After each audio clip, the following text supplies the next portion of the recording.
Hey everybody, Tom Judd here from CED on Global CE Day, and we've got Almir Badnjevic and Lejla Gurbeta from Bosnia and Herzegovina, and they're going to pronounce it correctly for us. Take it away, Almir. Thank you very much for introduction, Tom. Yeah, my name is Almir Badnjevic and I'm coming from Sarajevo, from Bosnia and Herzegovina. I'm doing and I'm working, let's say, in three different fields. The first field is, let's talk about our society, is Bosnia and Herzegovina Medical Engineering Society, which is in fact the country representative and which has around 100 members.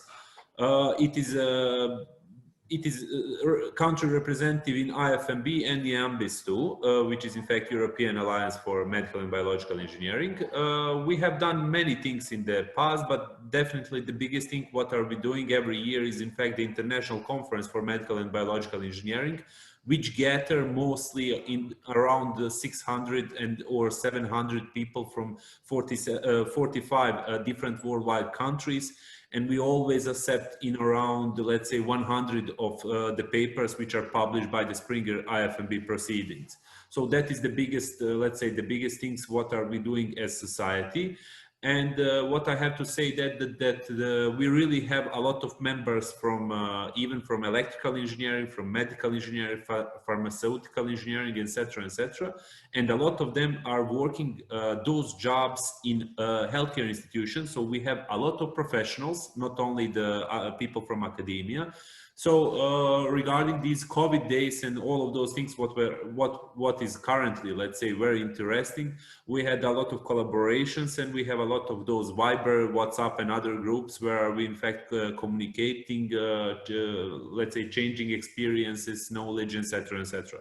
So from that point of view, we are doing very well. And as a president of this society, I can say that I am very satisfied with it.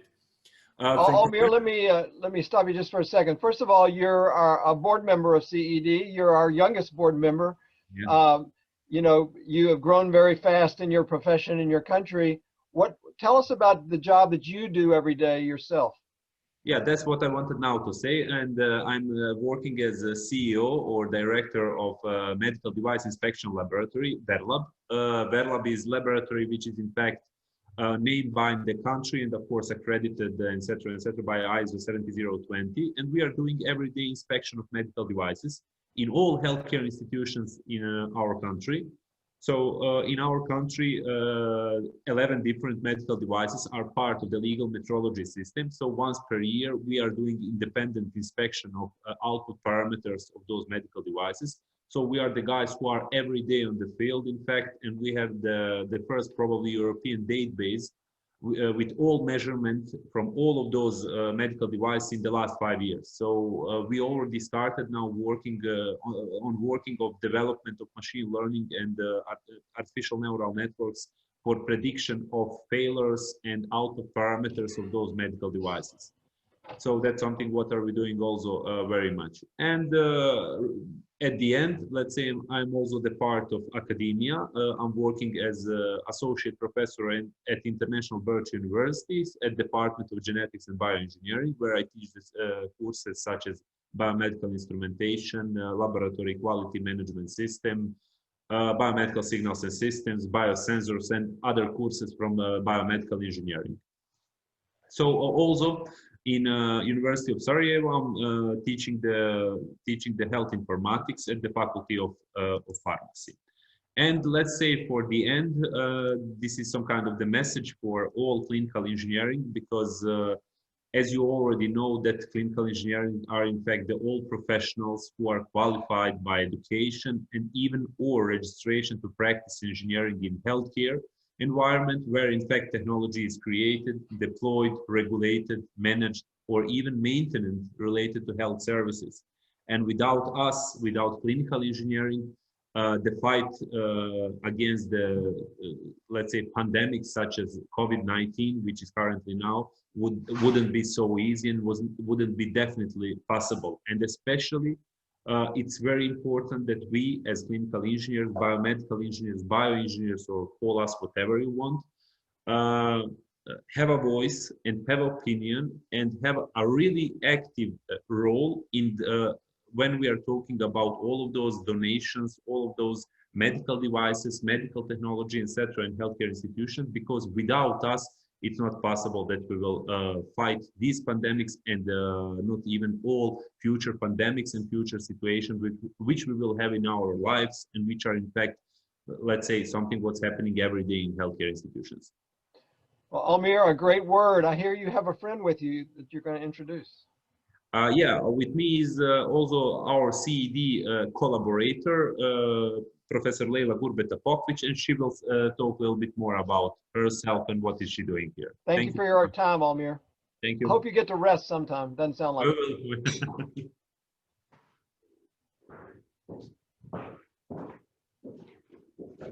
Good morning, Hello. young lady. Glad you're here. Hi, Tom. How are you? Great. Tell us what's on your mind today. So, first of all, I want to send my greetings to all of you out there.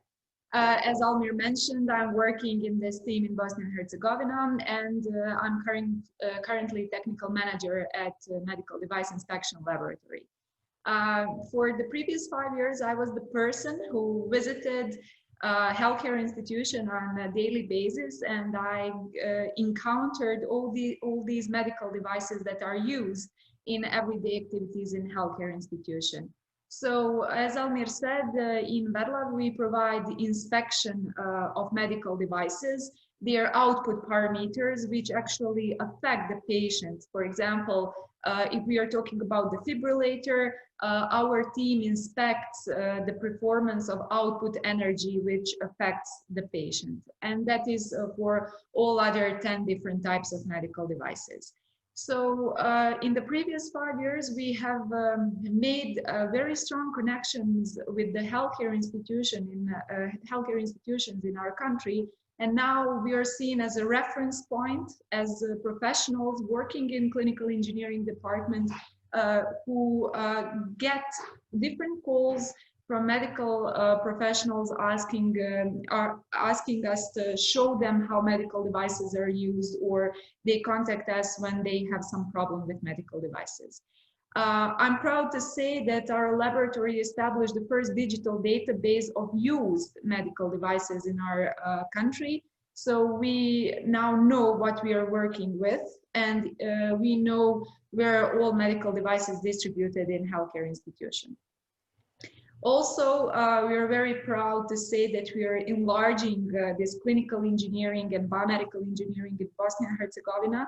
We use our non-governmental area, the work we are doing there, and the work we are doing in academia to educate more young people, to interest them in this field in Bosnia and Herzegovina. Because we can all remember that 5 years ago, we couldn't speak about biomedical engineering or clinical engineering in this country at all. So Lejla, tell us about what it's like to be a woman in clinical engineering in your country and your part of the world. First of all, I can say that I'm really proud also to be a collaborator with the clinical engineering division of IFMB, to be recognized as a professional working in this field in my country. So thank you, Tom, for making that possible for all clinical engineers in the world. Well, how it's like to be a woman in this field. Many people get confused when a woman shows up and she's talking about medical devices, inspection, performance, etc., etc. But they soon see the knowledge, see the experience, see the benefit, and slowly you gain their respect. And as I said, you become a reference point to answer all of their questions and to solve their issues. So it's very good, I would say, to be a woman in this field. Especially the growing field in Bosnia and Herzegovina. Any concluding comments that you would challenge your colleagues around the world with? Sorry, I didn't pick up that. Any concluding comments, any last word for your colleagues around the world about our field? I can just say that our network is our most valuable possession that we have, because we can solve all problems if we communicate effectively, which Tom, you're making possible through all the emails and all gatherings and all the communication through Viber, WhatsApp group, and so on and so on. So I think that you're making one big family of clinical engineers, and that with that network we can enhance and improve the field throughout the world, because in every part of the world we are dealing with different issues. Some of those issues have been answered in other parts of the world, so we can just use those solutions and implement them where needed. Well, it's like my famous friend said, Dr. Yadin David, together we can make it better. Together we are making it better. Thank you for your time. Thank you, Tom. True. Bye. Bye.